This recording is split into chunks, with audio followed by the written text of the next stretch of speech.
Hello दोस्तों, मैं हूं लक्ष्यराज। एक बार फिर से आप सबका बहुत बहुत स्वागत करता हूं मेरे यूट्यूब चैनल पर। आज हम जानेंगे कि भगवान श्री राम ने सबरी के झूठे बेर क्यों खाए थे और सबरी कौन थी। तो चलिए शुरू करते हैं। सबरी एक आदिवासी समाज की भील पुत्री थी और दिखने में बहुत ही साधारण और कोमल हृदय की थी।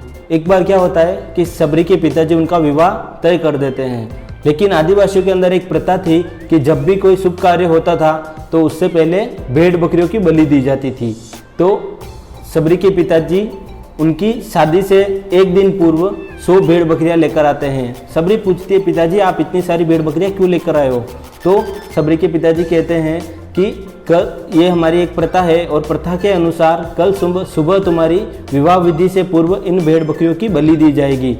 इतना कहकर सबरी के पिताजी तो वहाँ से चले जाते हैं, लेकिन सबरी बहुत दुखी होती है कि कैसे निर्दोष भेड़ बकरियों की बलि दी जाएगी। इतना सोचते सोचते सबरी रात को उन भेड़ बकरियों के पास ही बैठ जाती है और सुबह होते होते एकाएक उसके मन में एक ख्याल आता है, क्यों ना इन भेड़ बकरियों को बचा दिया जाए और मैं यहाँ से भाग जाऊँ। लेकिन उसको पता था अगर मैं यहाँ से एक बार भाग गई तो मुझे वापस यहाँ पर दोबारा स्थान नहीं दिया जाएगा। फिर भी सबरी भेड़ बकरियों का सोचते हुए वहाँ से जंगल की ओर भाग जाती है और जंगल में भटकते भटकते सबरी शिक्षा प्राप्त करने के उद्देश्य से कई ऋषि मुनियों के द्वार पर जाती है, लेकिन सारे ऋषि मुनि उसको एक तुच्छ जाति का, एक नीची जाति का कहकर उसको वहाँ से धुतकार कर भगा देते हैं।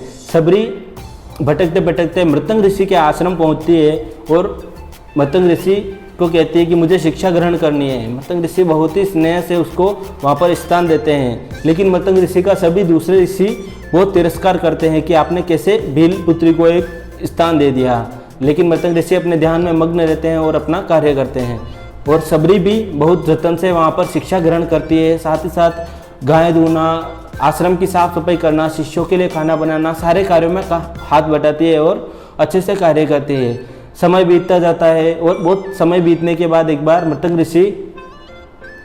ऋषि एक बार सबरी को अपने पास बुलाते हैं और कहते हैं कि मेरा शरीर अब बहुत दुर्बल हो गया है और मुझे अपने देह को त्यागना पड़ेगा। यह सुनकर इतना कहकर मृतंग ऋषि कहते हैं कि पुत्री, मैं तुम्हारी भक्ति से बहुत प्रसन्न हुआ हूँ, मांगो तुम्हें क्या चाहिए। यह सुनकर सबरी कहती है कि सबरी की आंखों में आंसू आ जाते हैं और कहती है कि आप ही मेरे पिता हैं, आप ही मेरे सब कुछ है, गुरुवर हैं, आपने मुझे भक्ति दी है, आपने मुझे शिक्षा दी है, मुझे अपने साथ ले चलो।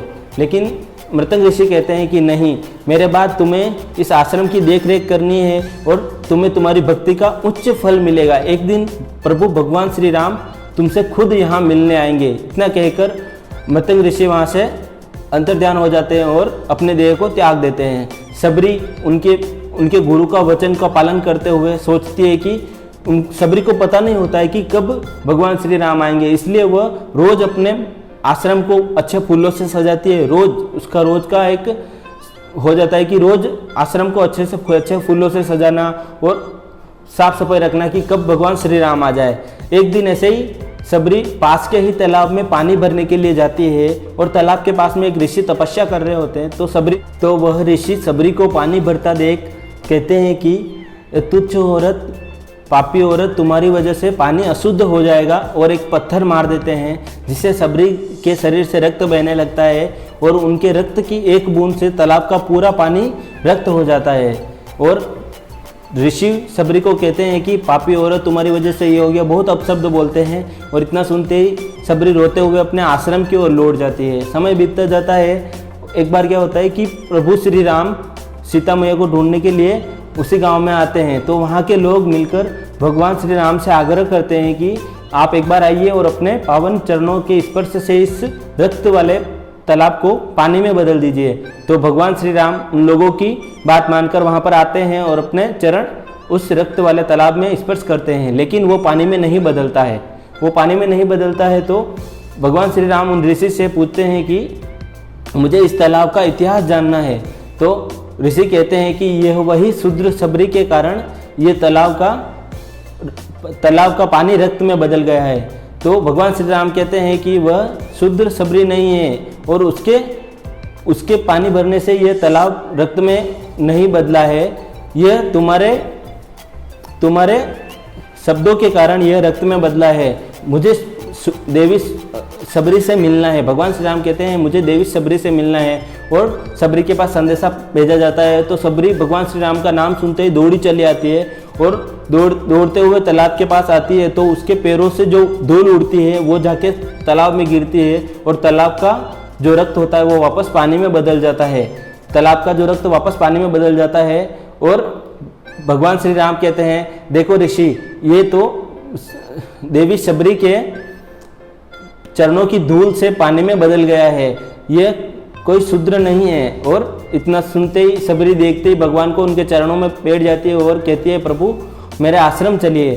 और भगवान श्री राम को अपने साथ अपने आश्रम लेकर आती है। आश्रम लाकर उसने रोज की तरह मस्त आश्रम को सजाया हुआ होता है और भगवान श्री राम के लिए अपने बाग से सबसे मीठे फल लाती है और चक कर सबसे मीठे फल भगवान श्री राम को परोसती है। तो भगवान श्री राम भी बड़े प्यार से उनके फल को खाने के लिए जैसे ही उठते हैं तो उनके साथ में गए लक्ष्मण बोलते हैं, भ्राता यह बेर झूठे हैं, यह फल झूठे हैं। और लेकिन प्रभु श्री राम कहते हैं कि नहीं, ये फल तो सबसे मीठे हैं और इन फल के अंदर बहुत प्रेम है।